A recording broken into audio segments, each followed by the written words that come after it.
Yes, again, it's Tuesday morning, and I'm happy to have this opportunity to continue to work on this video blog.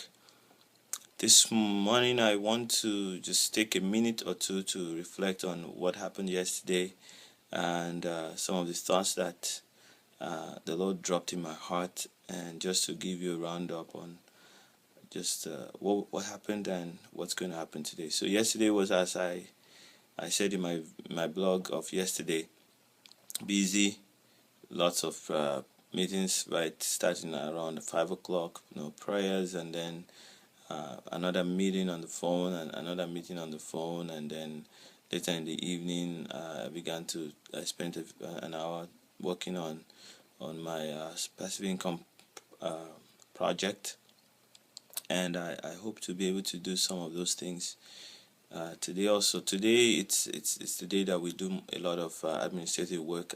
It's Tuesday. It's when we have a volunteer administrative assistant come in and put in a lot of work, help us put things together. We try to pay some of the bills, check what needs to be done, drop some documents and all that, clean up. So it's going to be a busy day. I hope to meet one or two people during the day, and then in the evening we're having family friends from Nigeria visit us, and that should be very exciting and interesting. This morning, as I was just meditating on things that went on yesterday, one thing that I felt the Lord dropped in my heart was that when we take actions based on fear, we hurt people.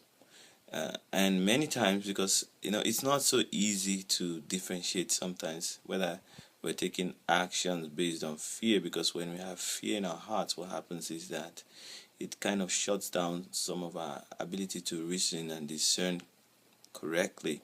And as leaders, it is very easy for us to have a good reason to do what we are actually doing because of fear. And just thinking over some of the things that are happening around in the world, and looking at our city and wondering how can we as leaders become more effective, and as a church work together. These are some of the thoughts that are coming, and why is it that the church hurts people that they love? How does that happen, and how do people hurt each other that they love? So just putting all those together, those are the things that came to mind. We can hurt people we love, not because we want to hurt them, but because we take action based on fear rather than based on love. When we take action based on fear, we're thinking about protecting ourselves, or thinking about what can happen to us, rather than thinking about what happens to the other person that we are relating with or in relationship with. Another thought that came to mind this morning as I was praying and just getting myself ready in the shower was that when the Lord was saying something like this to me, like, I don't have a problem that you don't know stuff. I don't expect you to know a lot. I don't have a problem with the fact that you are ignorant, or you lack the skill to do certain things. What I would have a problem with is if you don't know that you don't know, and you act as if you know. So as leaders, I would encourage any one of us that it's not about knowing everything that will bring about great success in the things of God, but being aware of what we don't know, and really being willing to ask the Lord to send us help or give us wisdom on how to handle the things that we don't know, and to be willing to let other people do the things that we are weak at, and we concentrate on doing the things that we are strong at.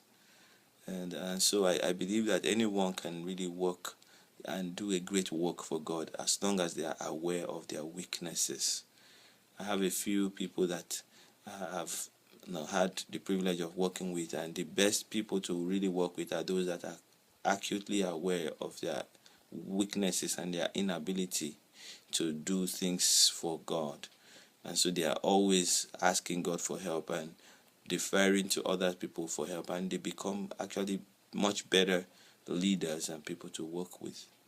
So this morning again, I've been reading 2 Kings chapter 16, today, and something there struck my heart. The king there went on to change a lot of things in the temple.